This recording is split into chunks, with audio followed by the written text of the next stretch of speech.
I started a jewelry business, and that business, I actually started that business with £50, but he holds a world record at the time for being called to the most bars in the world. So it meant that he was a lawyer in a couple of states in America, um, about 4 countries in the Caribbean, in Africa, in Sierra Leone in particular. Yeah, so there was a lot of firsts in his life when it comes to legal practice. So I sat down with Lennox and his lawyers and what have you, and we thrashed things out and started Lennox Lewis Fleet Management, if I remember the title. So thank you very much for joining me today, Tony. No problem. Thank you for inviting me. No problem at all. Thank you. It's an honor. So for those who don't know who Tony Roberts is, Yes. how would you describe Tony? Oh, wow. Can one describe oneself? try. Other You can people try. might describe me good or bad. How can you do? I would describe myself as an entrepreneur, Yep. and somebody who, in whatever I'm doing, try and be the best that I can be at it. Yep. Whatever the best is, and that's something that came from my father actually, who always we have a saying. Yeah. Latin saying, which translated means aim high.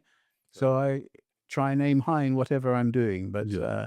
I started off in the legal profession. That's what I studied at university, and but then went into business. Very nice. And let's just take it back a little further. So your upbringing in your household, did you grow up with your mother and father, siblings? What did that look No, like? I'm an only child, so I grew up with my parents, and I was lucky enough, if I could put it that way, where my parents included me in their lives, and by that I mean, with some African and Caribbean families, children aren't allowed in the front room Yeah. and that type of thing. I was always allowed in, and I could sit with the adults as long as I kept quiet, or if I did say anything, it was as sensible as it could be. So I grew up with people older than me. Okay. So much so that I think most of my close friends are older than me. Yep. But that's how I grew up, and it transpired when I first got married, and we were moving into our first matrimonial home.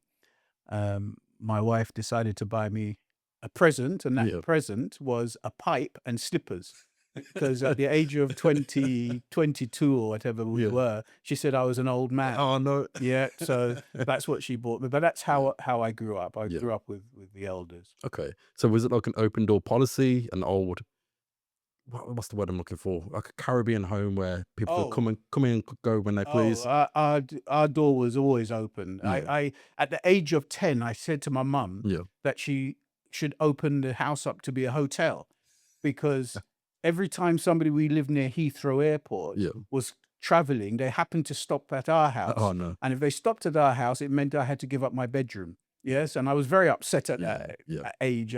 So I used to say, why don't we turn this into a business? So you can see from that age, I was business Very minded. nice.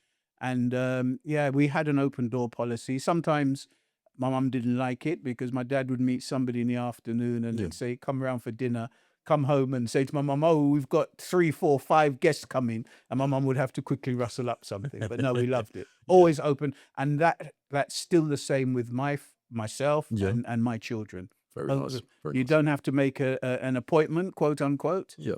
You just turn up. If you're in the neighborhood, I have no problem with it. Plenty of food nice. and drink. Yeah. Very nice. So were your parents business minded as well? Not really. My father would say that he was, but it missed out a generation. My grandfather was the business person. Yeah. My father decided he wanted to study law and become a lawyer. So he wasn't really a business minded, and my mum was a senior nurse, at one point the most senior black nurse in the country. So Congratulations. she wasn't necessarily business minded. Her father was. So Okay. I do come from a line. They've missed out a generation. Yep. And so let's see what happens with my children. Correct me if I'm wrong as well. Your great grandfather was the president for. Yes, he was the first president of Liberia. That's West what I read Africa. online. Yeah. That's Yes, huge. Yeah. That's huge. So if you go to Liberia, Monrovia, the capital, you'll see a statue Yeah. of Joseph Jenkins Roberts. Wow. Yes. Wow. Have you been back? Have you Oh, been I over? have been. I have been back. In fact, a few years ago, I took some potential investors, and I took them to see the statue. And when we were there were a couple of school children, and so they saw us looking at the statue, and I was telling the gentleman about it, Yeah. and one of them said, "Oh, sir, who are you?" I must have overheard me. So I explained who I was. Suddenly, they got the rest of the school party to come round, and I was talking about my ancestor, Wow. which they should have known more about than me, Yeah, actually, yeah, yeah. living there. But at least they could see a Roberts. That was what That's I think what sparked it. that's huge. Wow. Yeah, Okay. And touching on your dad as well, I heard your dad was a very great man, a yes, very powerful man. Can you yes. just speak about your dad just a bit? Just about his Um, career history? yes, yeah. My father came from Sierra Leone Yep. in actually to join the Royal Air Force. Back in the late 50s, and he had to. There was a period where before he got enlisted, Yep. that he had to work. So he worked at what was called Lyons Corner House in near Oxford Street, Okay. and doing the washing up. Bearing in mind he had left Sierra Leone as a quantity, no, a clerk for Taylor Woodrow in their finance department, but he wanted to study law, not study law. He wanted to join the Royal Air Force, and he was in the Royal Air Force for 12 years as a pilot. Yep. So that in itself, there was a lot of stories there. But in his heart of hearts, he always wanted to be a lawyer. Yep. Yep. And at the age of 38, he decided he was going to read law. And he qualified at 42 and passed the bar at 42 and became a barrister. So when I hear people say, "Oh, it's late. I wanted to do the," it's never too late, Yeah. sir. Yep. Never too late. Yep. And so your dad, so you passed that at 40, did you say 40, 42. 42? Yes. So there was a lot of achievements, a lot of career highs for your father, wasn't there? Yeah, there was. So if you Th- could just name off a few for me. Oh, wow. Well, he was the first QC of African descent. Yep.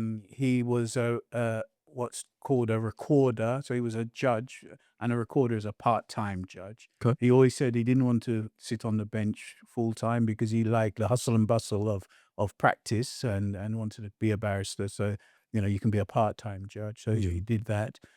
He received a couple of honorary doctorates, one from City University and one from Thames Valley University. He holds the although it's not in the Guinness Book of Records because he didn't want to be in it, Yeah. because he wanted to be as low profile as he could, but he held the world record at the time for being called to the most bars in the world. So it meant that he was a lawyer in a couple of states in America, um, about 4 countries in the Caribbean, in Africa, Yeah. in Sierra Leone in particular. Yeah, so he there was a lot of firsts in his life when it comes to legal Yeah. practice. So was your mother and father your inspirations growing up? Are your role 100%. models? Yeah. 100%. If I owe it all to them. Yep. Yes, because by osmosis, I suppose I followed them and see what they've done. As I said, I grew up with the older folks. Yeah. And yeah, they were my inspiration. Two hardworking people. Yeah. I can imagine it's lovely as well. You hang around with the older generation, older folks, that you must hear stories about your mother and father from others. Oh, That, yes, yes. Oh, wow. If, yeah. if I was a jealous type, Yeah. I'd be in trouble. Yeah, there's so many stories Yeah. about my parents Yeah. from other people, and all very positive, That's all good. very, yeah. They helped a lot of people in their lives in different ways, and it's because of them and the people they've helped, Yeah. not looking for anything back, Yeah. that has helped me in my life and my business career. And hopefully that will go down to my children and grandchildren. That's lovely. And my grandmother actually was told by my grandfather, "Oh, you're always helping people." And my grandmother said, "It's not for me, it's for my grandson." And that grandson was me. So, Yeah. it's always been that way. Yeah. If Yeah. you help people, don't look for anything back, but God will pay you back in numerous ways. So yeah, they were my Oh, inspiration. that's lovely. I That's don't need anybody else on this planet They Yeah. were the ones. So did your mother and father try and point you in the direction of employment for business into law? How did they support and push you in that All way? right. Okay. Well, my dad wanted me to be a barrister Okay. like himself. Yeah. And they would have been big shoes to fill. Yeah. And he said, if I'm not going to be a barrister, then I have to be a doctor, Okay. because of the medical, my mother. And I said, well, no, that's not really for me. Yeah. I don't like the sight of blood, which is not true. That's what I told him. And my mum, what did she wanted, she saw the traits of my business thing, but again, both of them said, whatever you do, they weren't too worried about what I would do because they knew I was ambitious Yeah. in whatever, I liked electronics and things like that, whatever I wanted to do. But the family motto of aim high was there. So my dad used to say to me, even if I become, a road sweeper, I've got to be the foreman. I've Yeah. got to get to the top. If I'm going to be a doctor, I've got to be the best surgeon there is. If I'm going to work in a library, I've got to know all the books as a best Yeah. librarian, whatever the job. So they weren't worried too much about what I wanted to do. Yeah. Although my dad wanted me to follow in his footsteps in the legal profession, and also actually he said I should join the Royal Air Force because I could have got a commission as an officer in the Royal Air Force, but in their legal department. Okay. I said, Dad, flying is not really. If you give me cars or what have you, that's more Yeah. interesting. But Yeah. I never did that. Okay. And but they just helped me in whatever way they could. Yeah. So am I right in saying you've never been employed in your life? I don't know if I've got that right.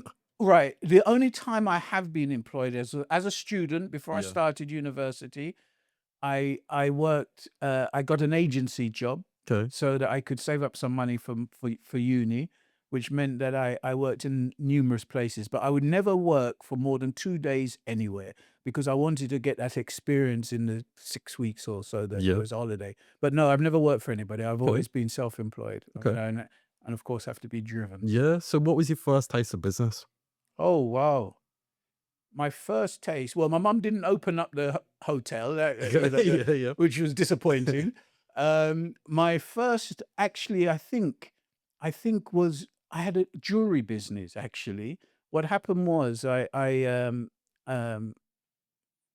I don't know if I should say it in public, but I Yeah. was going out with this young lady, and not my wife, but Yeah. we didn't know each other then. But Yeah. I decided I was going to buy her a watch. Okay. So I saw this watch in I can't remember the name of the shop in Chiswick, and when I looked at this watch, I thought this watch is quite nice, but it Yeah. was a Yeah. cheap watch. So I gave it to her, and her friend said she wanted one. Mm-mm. So I thought, oh, you know what? I could put a couple of pounds for Yeah. my troubles, and this friend paid more than the couple of pounds on top because she liked this watch so much. And I said, oh, this is a good business. So I looked into it a little bit more. Yeah. I started a jewelry business, and that business, I actually started that business with £50. Yeah, and I went to the largest wholesaler at the time in Europe, which happened to be in Hatton Gardens, and I went in and I said, I'm starting up a business. I printed up some business cards Yeah. and dressed up, and they said, it's wholesale only. I said, it's no problem. What's the minimum? And they told me what the minimum at the time was like £10,000. Okay. Yeah, I've And never when was seen. this? Sorry.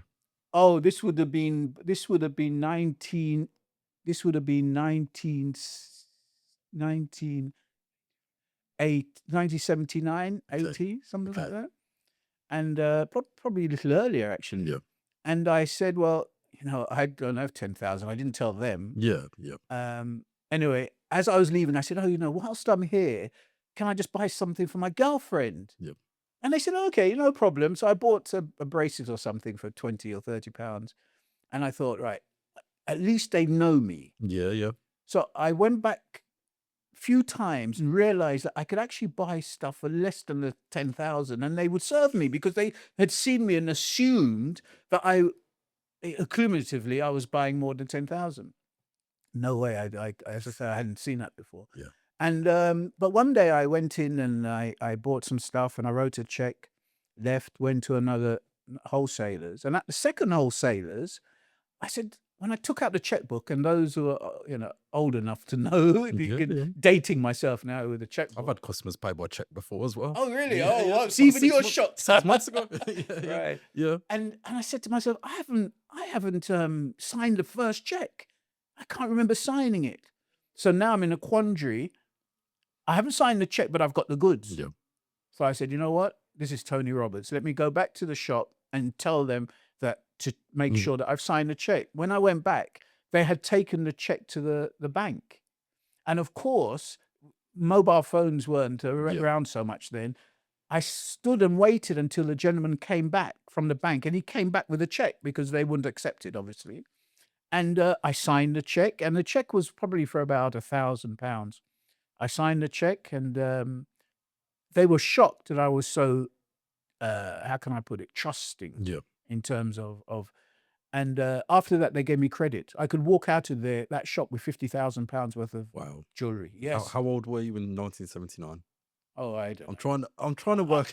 Well, I don't know if you want to, with all this How old great. was you when you started your jewelry business? I was about 18. Okay. Yes, Okay. I was about 17. Yeah.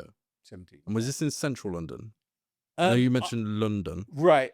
I lived in West London, Okay. but then I went into partnership with somebody, and we had not a warehouse, a repair center Mhm. really in Hatton Garden. So I had a Okay. little workshop in Hatton Gardens. Yeah.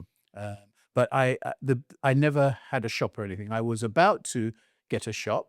In fact, I was about to get 2 shops, but unfortunately we had a robbery, and they held up my girlfriend at the time, and my now wife, and my mother. Well. And I said, well, no, maybe this is not a business for me, because they targeted them as opposed to me. Yeah. I said I didn't want to get my family involved in anything. So I closed the business down, which was such a shame. Yeah. Right. And what lessons did you take from it, being in the jewelry game, in the business world? What lessons did you take from having your first business? My one, that you could start a business with no money if you've got the determination. Yeah. And when I hear people say, "Oh, I don't have money to start," once you're breathing, you can start a business. Yes. And once you're determined to get it to A level, you can start a business. So I started it with nothing. Yeah. So I was determined in that. I did get a few knockbacks, like the robbery and Yeah, things yeah. like that, but I still pushed forward. Yeah, and at the time, you can imagine, at that time, I was the only black man in Hatton Gardens. I was the only one. Yes, and so that sometimes had its issues. Yeah. But I got on with the main people that I needed to get on. Yeah. At the same time, I understand you had issues being the only black person down in Hatton Garden, but did you use that for your own superpower in a way? That people knew you for I- being you? I did, in 2 respects. One, at that time, the type of jewelry and the customers I had was mainly young black girls and older black men who wanted medallions Yeah. and big chains and Yeah. that type of thing. And they didn't really know Hatton Garden. Yeah. And if they did, they weren't treated how they thought they should be treated at the time. So here steps in Tony, who can bridge that gap. Yep. So that did well. Then some of the bigger players in Hatton Gardens realized that I come from Sierra Leone, and that's the diamond center of the world at the time, etc. So then they started having an affinity with me, and I think the episode with the shop where I went back spread amongst a few people that Tony's trustworthy. Okay. So that's how I managed to get in. So I could bridge the gap between some of these older folk, white gentlemen who for whatever reason didn't, how can I put it, fill the needs of the black community in terms of jewelry. Yeah. But I didn't want to make it a black or white thing. Okay. I just wanted to sell jewelry, Yeah. to whoever, and buy jewelry. I used to buy secondhand jewelry at that time. Do you think it's the same now? So nowadays, you mentioned back in 1979, you didn't need money to start a business. Do you think that's the same today? Even if I had, sometimes I wish I could start my business life again now. Really? Oh yes, because you have all the tools. Remember, when I first started, there was no mobile phone. Yeah. When I got a mobile phone, it was a transportable. It was as big as a shoebox. Yeah. And my wife by then I was married. My wife said I should get one because I must keep in contact with her every 6 hours. That was no. the deal I had. Because sometimes, there was one day she left for work and I called her from the airport. I'm on my way to New York. Yeah. So sometimes Yeah. my day was like that. Have or you my told weeks Mrs. were- Roberts that you're here today? I yes, Yeah. sort of. Okay. Sort of, yeah. But I use my daughter doesn't live too far away, so I use Yeah. that as an excuse to, yeah. Okay. But sort of. Yeah. She knows every day I'm doing something anyway. Very so. nice. Very nice. Okay, and just moving on with your career then. So after the jewelry business, what did you go into then? Well, actually, whilst I was doing the jewelry business, I was studying to the bar. Okay. Yes. So and I was based near Chancery Lane, so it was easy to get to Hatton Gardens. That's why I could do it. And although I should have been studying and not selling jewelry, I'd pop in to see my father because his chambers was there Yeah. every day, and he thought I was coming from college, so Yeah. I could cover up what I was doing somewhat. But yeah, I did the bar, but still had that inkling of doing some business. And a friend of my parents, actually, who was in the property game, had been saying for years, "Oh, Tony, why don't you come and work for me?" Yeah. And I would say, "No, Chris, I'm studying, I'm going to be the best lawyer this country's ever seen," and all the rest of it. And then I finished my bar, the last exam on the Friday, Yeah. and thought, "Oh gosh, I got a nice weekend now, no studying." And he came round to see my parents that evening by chance, True. and he said, "Tony, you finished now, and you've got at least 6 weeks." Or no, even longer, about 3 months before you go on to the next stage. Yeah. Why don't you come and we do something? So on Monday morning, I was at an auction, and he said, "You can bid for this property. This is how much." I'd never done it before. Okay. Yeah. And then I got into property. Wow. That was it. And I didn't look back. I didn't go back to um, finish and become a barrister. Yeah. So what was your motivation back then? Was it trying to please your parents, make your parents proud? Or do you have this burning desire to have a business? I had a burning desire to have a business, Yeah. but I knew if I could do it well, I would please everybody around me, so whoever that was, including my parents. Yeah. And in those days, I used to follow Richard Branson. Okay. And why I followed Richard Branson was because here was this gentleman who was going to a meeting, in I don't know, going to meet a banker, Yeah. and he just had his jumper on, and Yeah. not the best looking jumper either. Yeah. Yeah. And here's me trying to get my foot in certain doors, and I've got to put on a 2 or 3-piece suit with a tie, Yeah. and I wanted to be what he was, where Yeah. he was himself, and he could get things done. Move on 20, 30 years, now I can go and see the banker without a tie. Yeah. Yes, that's where I wanted to be. So I used to follow, how did he get where he was at the time? Yeah. Yeah, so he was a motivating factor in that respect. Yeah. Not that I wanted to run an airline or any of these or records or what have you, but Yeah. just what motivated him, and how can this gentleman who could barely read, because obviously not obviously, but Yeah. he's dyslexic. Yeah. Get to where he is. That fascinated me. Yeah. And I know you've got a very strong and powerful network, Tony. How have you developed that over the years in business? Is that something that you've Um, been throwing yourself out to networking events, just people you've okay. been meeting over time? A lot of it actually is through my father. Okay. Yes, because although he wasn't a business person, he practiced law all over the world, knew a lot of people, and anytime he would go to a particular country, he would say, "Oh, Tony, you need to go Yeah. on holiday and see such and such," Yeah. and that type of thing. And that started my network, in my teens, actually. And when I got into the property game, what I used to do every Christmas, in fact, I did it up to maybe 2 or 3 years before he passed, actually, I would take his address book. Okay. And I'd look through his address book and I said, "Dad, who's this person?" Yeah. And he said, "Oh, I don't know, it's Lord such and such." I said, "Well, that Lord such and such, what does a wife do?" Yeah. "Oh, she's a big property tycoon." I said, "Dad, why didn't you tell me?" I'm not, because he saw things through the legal lens. Yeah. I saw opportunities. Yes, and that's how it built Yeah. out. Going to networking events, yes. I've been to literally thousands. If you know how to work the room, Yeah. and some people do, some people don't. I know how to work the room because I talk a lot. Yeah. Yeah, but I also listen. Okay. Yeah, which Okay. is the most important thing. Yeah. Yeah, listening overpowers talking 100%. Yeah. And correct me if I'm wrong, you were driving Rolls Royces at the age of 17? Am I No, right no, in no, saying? don't tell people Am I right in that. saying No, no, that? no, no. At the age of 18. No, no. Yeah, I was about 18. My father Yeah.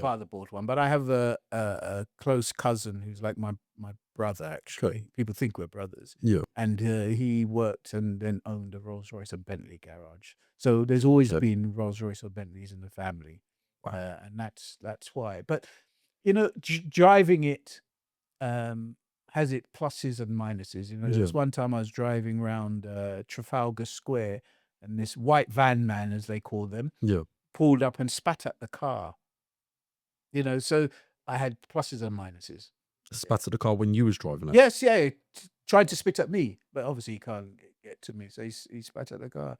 Yeah, Gosh. yeah. So that was an interesting day. Yeah. Now, luckily, I was actually with some dignitaries, really, and I just carried on driving. Maybe if they weren't there, it might have turned into something different. Yeah. And correct me if I'm wrong as well, with the Rolls Royces, did you have a rental business at one point? No, no, I'm no. not. I did some consulting for somebody who wanted to start up That's it. car hire business and van hire, but mainly car hire.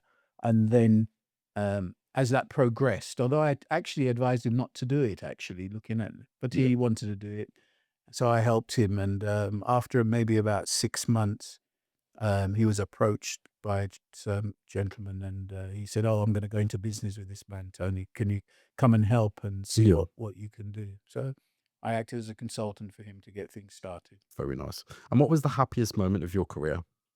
Oh, wow. The happiest moment of my career. Where was you most content? Oh, dear. Now you ask, I don't know.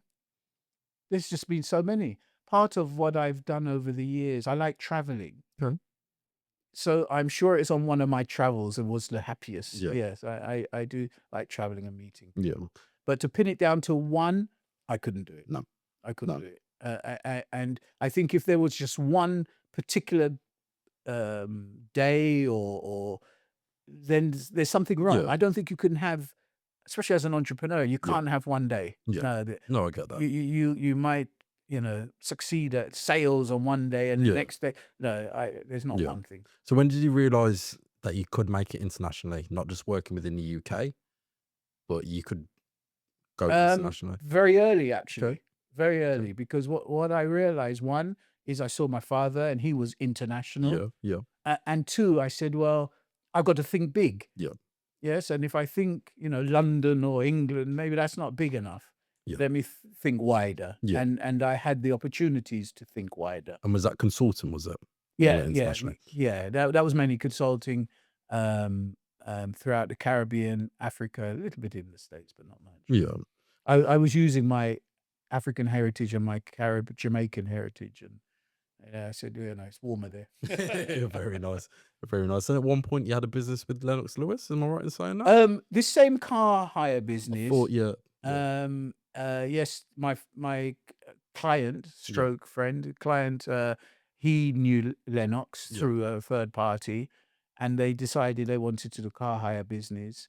Again, I actually was trying to put them off it for a number of reasons, but nope, they were determined. So I sat down with Lennox and his lawyers and Yeah. what have you, and we thrashed things out and started Lennox Lewis Fleet Management, if I remember the title, PLC. Which Is this I when he was set still at up. the height of his career boxing as well? Yes, or- he was world champion.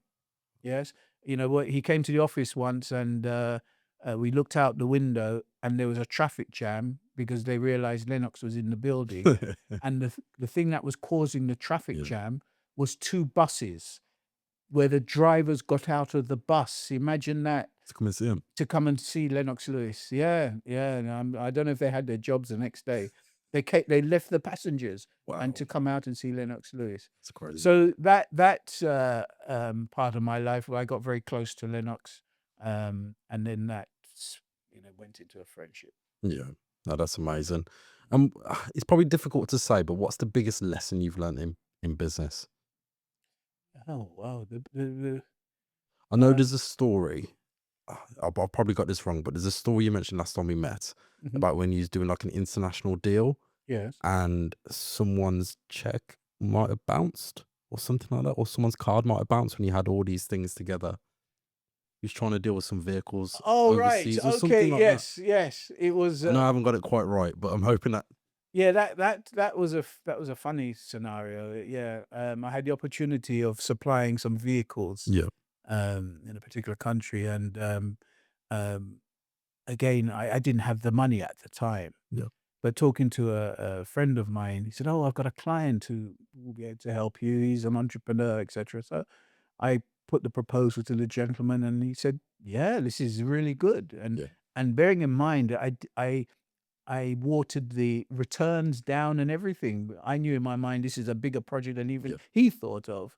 And yeah, so everything was going fine until that day when that check had to be signed or that payment had to be made. And he couldn't come up with the goods. He made all sorts of excuses. And I said to him that at the end of the day, the most important thing to me is mhm, not your money, but my good name. yeah. Yes. It's your reputation. So Yeah, I managed to basically I didn't talk to the gentleman. I could have taken it further and sued him, all sorts of things, but I said no, and I went and found the money somewhere else and did the deal. And that person was smiling ear to ear. Yes, that's good. and I made no money out of the deal, but because I had promised certain people certain things, including the supplier of the vehicles and the end client, etc., I had to see it through. Yeah. Yeah, so I made no money on that one. Okay. So Uh, that's life. yeah. And what is it you're working on now, Tony? Oh, at the moment, what I can't say too much about it, but Yeah. what I'm working on now is my son and I are setting up a fund management company. Um, because during my business life, one of the business that I did have enjoyed until we had downturns in the late 2000s, I used to have a finance company, a bridging company, Okay. mainly for real estate. But I stopped that, but something maybe 2 years ago said, you should look at this thing again. And then it turned out that my son, who's a chartered accountant, this works in the fund arena. Yeah. And I said to him, well, you know what, James, why don't we do this business, but not the small thing that I was doing before? Let's hit it Yep. big. Yep. Yes, because you have the experience, I said to him, and the connections and running funds and what have you. I have the general business Yep. experience. Let's put heads together and see what we can do. So that's what we're in the process of doing now, and it is quite unique. I've told one or two people, Yeah. and they said, "Well, there's no father and son team in this business," and there isn't. Yeah. And I've looked worldwide. Wow. Yes, there are funds, hedge funds or another type of debt funds where the father started it and passed it to, but this is jointly doing it together. So he's become my boss actually Amazing. because he's the chief exec. And how you finding that working with your son? Oh wow! I thought I was a hard taskmaster. I don't know whether he's getting things, Yeah. getting back on because of the Yeah. way I was quite a tough father, when he was growing up. But now he's really putting me through the ringer. Yeah. He would ring and say, "Dad, where are those accounts?" Oh no. I said, "James, I'm." He said, "No, I need them tomorrow." Yeah. Yes. And I have in my business life, I have this 48-hour policy. Okay. Whatever I'm doing, whoever I'm speaking to, whatever, I must respond in 48 hours or do the thing in Yeah. 48 hours. So if I go over the 48-hour period with him, he is on the phone. Mm-mm. So but it's fun. It's fun. No, that's good. I wouldn't see it any other way. Yeah. And hopefully I can bring my daughter Yeah. into it as well. Out of curiosity, so over the last 5 years, have you played around with AI? Have you used ChatGPT or anything AI related? No. And I say that I sound like a dinosaur now. A couple of years ago, my James said to me, "Dad, this AI thing, I use it for this, that, and the other." So I decided, with his help, I put ChatGTP on my phone. Yeah. I asked it one question. I can't remember what the question was, and the answer was quite good. I Yeah. was Yeah. I was Yeah. shocked. Yeah. Yeah, this a couple of years ago. I haven't used it since. until a couple of days ago, Okay. I dusted it off and Yeah, looked yeah. at it, and I said, "Well, I've still got the account. Yeah. Let me start using it." But I haven't yet. Okay. Yeah, but I will do because Yeah. you know I know or can see the benefits. Yeah, it's going to be powerful. Yes. It's growing so quickly as Yeah, well. So yeah. being in the industry that I work in, digital marketing, Mhm. we see it every day. Yes. I mean, not one thing now on Google search engines, as soon as you make a search, the top thing is an AI answer to the I question. noticed that. Yes. Yeah. Yeah, So yes. Yeah, times yeah. are changing when it comes to stuff I'll have with to. I'll online, have especially to. online businesses. I have to. Yeah, but James, he tries to keep me up to speed with what's going on. That's good. But having said that, I do try AI. I haven't, but most other things I keep up to date. Yeah. Yeah. Yeah. So you're a grandfather now as well, aren't you, I Tony? am. Yes. Yeah. Yeah. 2 grandchildren. Yeah, Fantastic. 10 Fantastic. and 7. Fantastic. I remember you telling me a story as well with, I think it might have been your granddaughter, that when she was young, she was playing around, and you could tell straight away what career she'd be going into. Oh, right. Yes. Is that the granddaughter who's with you today? Yeah. Yeah. So, and you can after can see. this, Yeah, you yeah. can speak with her Yeah, and yeah. see. Yeah. Yeah. I looked at both grandchildren actually when they were younger, but I did the same thing with my children. Okay. And you can spot traits. Yeah. You can, what really interests them. And so I was with my granddaughter, and yeah, she was watching this medical program, which my wife was going to turn over actually because it was so gory. But my granddaughter at the age of 4 was watching this thing, and she was just amazed. And so I said to my wife, "Don't turn it off. Let's see her reaction. We'll stand and watch. If it gets too bad, yes, of course." But she got interested in. Mhm. So luckily, I had this plastic toy Yep. that we had for my daughter actually, medical kit. I gave it to her, and she played with this thing, and this is quite good.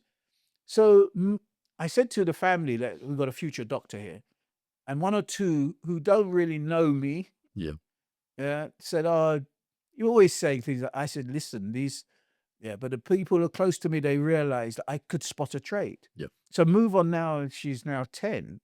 If you ask her what she wants to do, it flips between a surgeon, being a GP, or a pediatrician. I can't even say it. You ask her any medical term, and she can spell the word for you. Yep. So now, she may never become a doctor, yes, but again, it's that aiming high. Yeah. Whatever she wants to do will support. That's not an issue. Yeah. But yeah, she wants to be a doctor. Good luck to her. That's 'Cause fantastic. I'm getting older, and she needs to look after granddad. Talking about you getting older as well, at your age now, are you able to switch off from work? Are you able to have that quality time with your family and not think about work or be on your phone every 5 minutes? No, and no, I can't switch off. Yeah. I can't switch off. It's I find it difficult, but that's because I enjoy what I do. Yeah. I don't see it as a chore. It's what I do. That's who I am. Yeah. Yes. So sometimes I have to excuse myself and go and take a call or whatever it is. But yes, I do have the family in the back, and what I say is I'm doing this for my family. Yeah. Yeah. One day they'll reap the benefits of whatever I'm doing. Yeah. Something like a holiday or more. Yeah. Yeah. They'll reap it one day. So they understand. Yeah. If you can catch dad, catch him and deal with whatever question, whatever, because you might not see him tomorrow. He's somewhere else. And talking about holidays as well, I understand you're just working with the Caribbean Tourism Board at the moment. Is that right? No. I it's a company who specialize in promoting the Caribbean in different aspects, called CaribbeanEvents.com. That's it. So it's events, and it does bring in tourist boards. It brings in the Caribbean Tourist Association and that type of thing.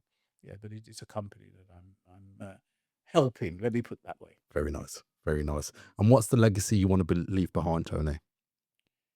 The legacy is that when I pass, people talk positively about me. Yes, as I've seen with my father and my mother. Up to now, people are always still talking. Yeah, that's what I want to leave. There lies Tony, but you know what? He's a great guy. Yeah, I'm sure they will. I'm sure they will. That's what I'm looking for. Well, thank you very much for joining me today. No problem. Thank you It's been a for pleasure. inviting me. It's been a pleasure. I wish you all the best. Appreciate it. Take care. Very much, Thank you. Perfect. That was